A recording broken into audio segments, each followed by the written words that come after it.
আসসালামু আলাইকুম, আশা করি তোমরা সবাই অনেক ভালো আছো। তো আজকে আমরা যে জিনিসটা নিয়ে পড়ালেখা করব এটা হচ্ছে কি ব্যাপন সূত্র নিয়ে। দেখো, রসায়নের মধ্যে একটা অধ্যায়ের যে একটা টপিকস ব্যাপন এবং নিঃসরণ। হ্যাঁ, তো কোনো গ্যাস কি পরিমাণে ব্যাপিত হয় বা নিঃসরিত হয় এটা হারার একটা সূত্র আছে, যেটা টমাস গ্রাহাম কি করছে দিল আর কি। তো ওই টমাস গ্রাহামের যে ব্যাপন সূত্রটা এটা নিয়ে আজকে আমরা পড়ালেখা করব। তো এখন দেখো, টমাস গ্রাহামের যে ব্যাপন হারের সূত্রটা এটা কি বলছে, যে কোনো গ্যাস এর ব্যাপন বা নিঃসরণের যে হারটা ওইটা ওই গ্যাসের বাষ্প ঘনত্ব বা আণবিক ভরের বর্গমূলের ব্যস্তানুপাতিক।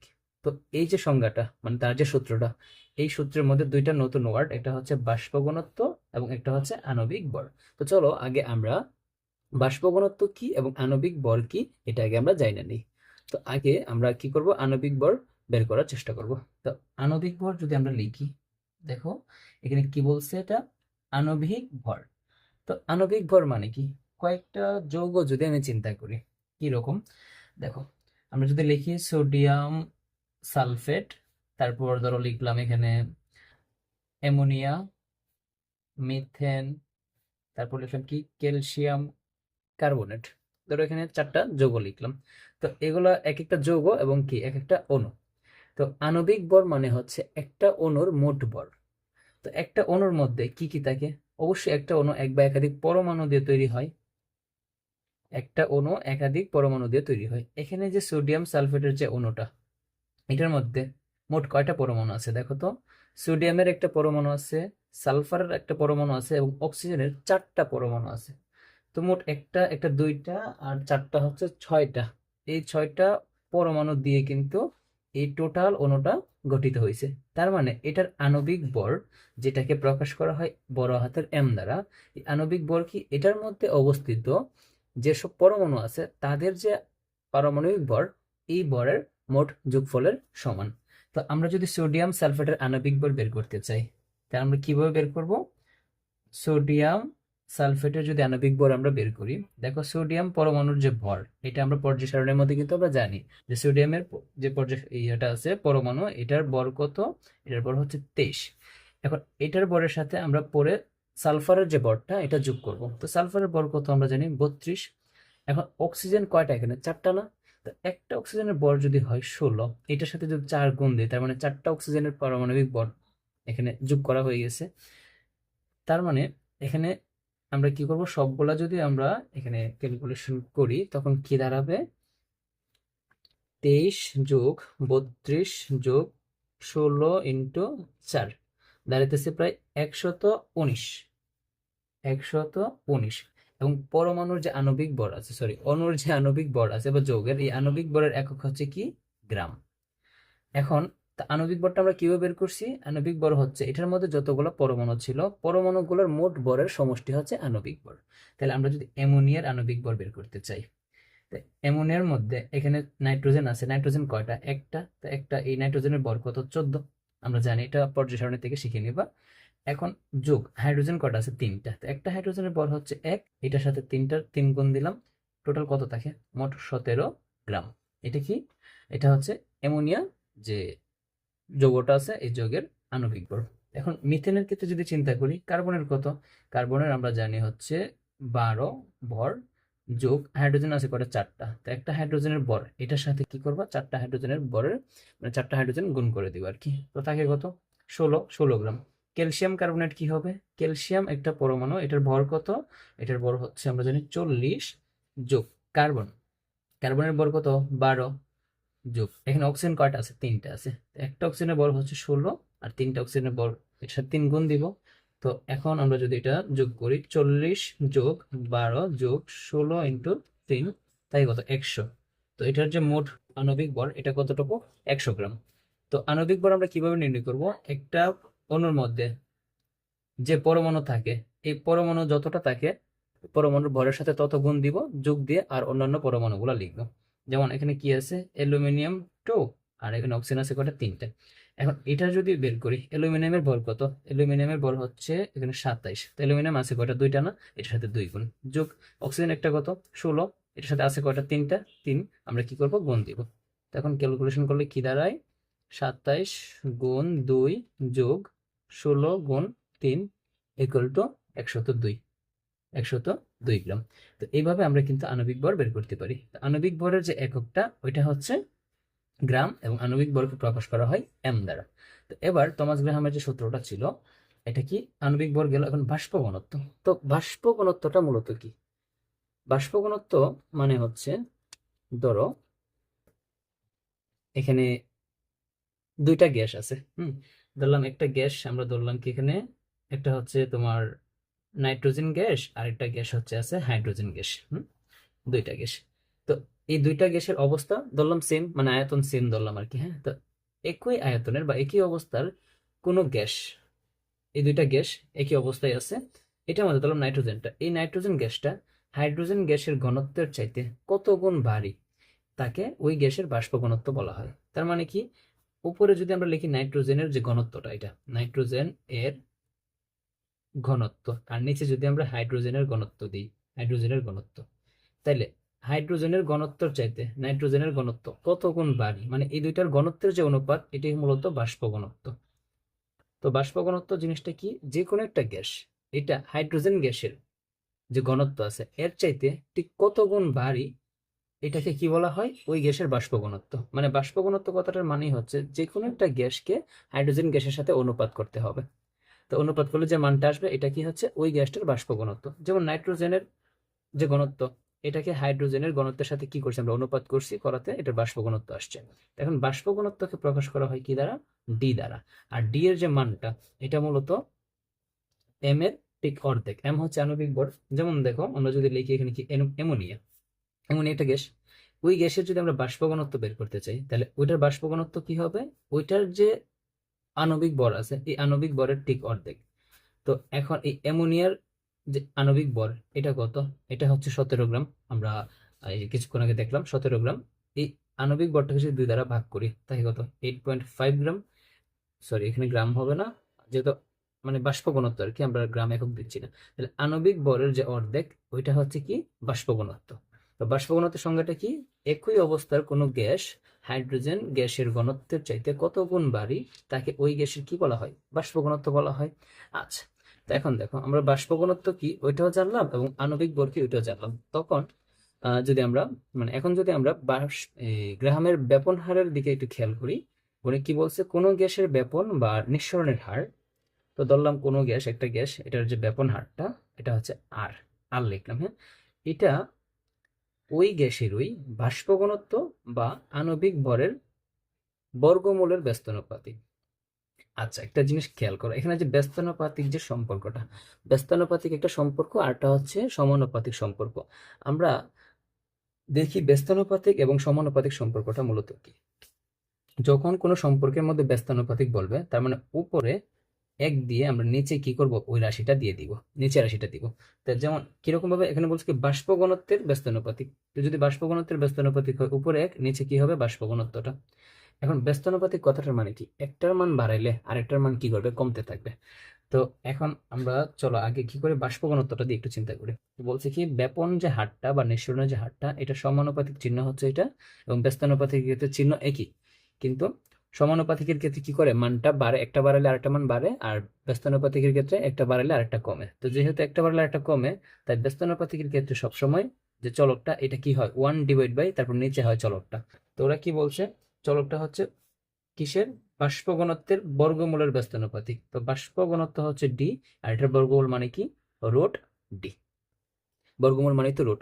আচ্ছা, তো ওই এখান থেকে যদি আমরা এটাকে সূত্র আকারে দিই, যে ব্যাপন হার হচ্ছে আর, মানে রেট, এটা কিসের ব্যস্তানুপাতিক, যে বর্গমূলটা আছে, কার বর্গমূল, বাষ্প ঘনত্বের যে বর্গমূল, এই বর্গমূলের ব্যস্তানুপাতিক। ব্যস্তানুপাতিক যেহেতু এটা একের নিচে বসছে, কেন ব্যস্তানুপাতিক সম্পর্কটা মানে কম বোঝায়, আর সমানুপাতিক কেন বেশি বোঝায়, একটু দেখো। দেখো, এখানে ব্যস্তানুপাতিক যে সম্পর্কটা, এটা মানে হচ্ছে কোন একটা রাশি যেটার উপর নির্ভরশীল। ধরো এখানে ঘনত্বের উপর নির্ভরশীল, তো ঘনত্বটা যত বাড়বে হারটা তত কমবে। তো ঘনত্ব যত বাড়ে হার তত কমবে, মানে কি, মানে একটার মান বাড়ালে আরেকটার মান কমবে। তো এখন আমি যদি এখানে ডি, ডি এর পরিবর্তে প্রথমে 2 বসাইলাম, তো দেখো তো এটা টোটাল মান কত আসবে, 0.5 ভাগ করলে। এখন এই ডি এর পরিবর্তে 2 এর জায়গায় যদি আমি 4 বসাই, মানটাকে যদি আমি একটু বাড়াইছি, তখন কিন্তু দেখো টোটাল যে ফলটা মানে এককে আমরা 4 দ্বারা ভাগ করছি, তখন কি আসে 0.25, মানটা কিন্তু আগেরটা চাইতে কমে গেছে। মানে ব্যস্তানুপাতিক সম্পর্ক মানে কি? ব্যস্তানুপাতিক সম্পর্ক মানে হচ্ছে একের নিচে কি হবে, যে চলকটা হবে, এবং এই চলকটার মান যত বাড়াবো আলটিমেটলি টোটাল মানটা কি করবে, কমে যাবে। মানে একটার মান বাড়াইতে গিয়ে আরেকটার মান কি করবে, আমরা কমে যাবে আর কি। তো এখানে ঠিক একই সম্পর্ক বলছে যে ব্যস্তানুপাতিক সম্পর্ক, এবং ব্যস্তানুপাতিক সম্পর্ক যে বলছে এই জন্য আমরা কি করলাম, উপরে 1 দিলাম, এবং বলছে কার ব্যস্তানুপাতিক, বাষ্প ঘনত্ব এর বর্গমূলের ব্যস্তানুপাতিক। তাই এই ডিটা মানে বাষ্প ঘনত্বটা নিচে দিছি, এবং এটার উপর কি দিলাম, আমরা রুট দিলাম। তো এটা হচ্ছে মেইন যে সূত্রটা। এবং ওরা শুধু বাষ্প ঘনত্ব বলে নাই, বলছে কি আণবিক ভরও ব্যস্তানুপাতিক। তার মানে এটাকে ঠিক আবার অন্য একটা রূপে লেখা যায়, এটা হচ্ছে m1/√m, কারণ m হচ্ছে আণবিক ভর। তো এই দুইটা সূত্র। এখন আমাদের কথা হচ্ছে আমরা যে ব্যাপন হারটা করব, এই ব্যাপন হার করতে গেলে তো সূত্রটা মূলত এখান থেকে কিন্তু প্রতিপাদন করতে হয়। তো ব্যাপন হার কিংবা নিঃসরণ হার যদি আমাদেরকে করার জন্য বলে, তখন কিন্তু দুইটা গ্যাস দিয়ে দিবে কমপক্ষে।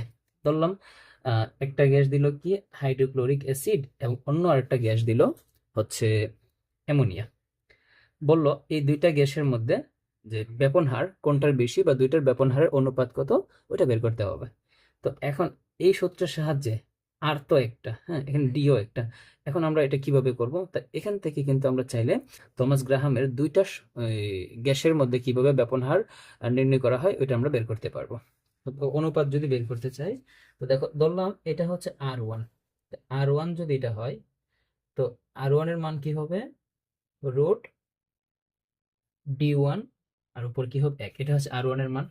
এখন আবার যদি চিন্তা করি এটা হচ্ছে R2, R2 যদি হয় এটা কি হবে, রুট D2, আর উপরে হচ্ছে 1। এখন এই দুইটা যদি অনুপাত করি, এই দুইটার যদি অনুপাত করি, তখন কি দাঁড়াবে দেখো, R1 অনুপাত R2। তো এখন উপরে কি হবে, তাহলে এটা R1 এর মান root D1 divide by root D2। তো এখন এটাকে যদি আমরা কি লিখি R1 আর এখানে R2, এখন উপরের যে লব ভগ্নাংশটা আছে এটাকে যদি আমরা এইভাবে লিখি 1/, কি রুট D1 এখানে লিখলাম। আর এই যে মূল ভগ্নাংশটা আছে এটা যদি ভাগটা গুণ হয়ে পড়ে, তাহলে এই নিচের ভগ্নাংশটা কি উল্টে যাবে না? উল্টে গেলে রুট D2টা উপরে চলে যাবে, রুট D2 উপরে চলে গেছে, এবং 1 কোথায় আসবে, নিচে এসে পড়বে। তো এখন ওইটাকে যদি আমরা ক্যালকুলেশন করি, এখানে কি থাকবে, R1 নিচে হচ্ছে R2।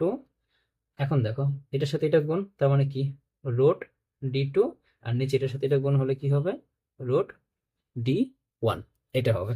বা এটাকে আমরা কি লিখতে পারি, এই যে এই আকারে লিখতে পারি, কিংবা এই রোডটা পুরোটার উপর দিতে পারি। তাহলে সূত্রটা কি দাঁড়ালো, এটা। আর যদি ওইটাই আমরা সেম ভাবে আণবিক ভরের ক্ষেত্রে চিন্তা করি, তখন কি হবে, উপরে হবে M2, মানে D2 ছিল, এখন কি হবে M2, আর নিচে কি হবে M1।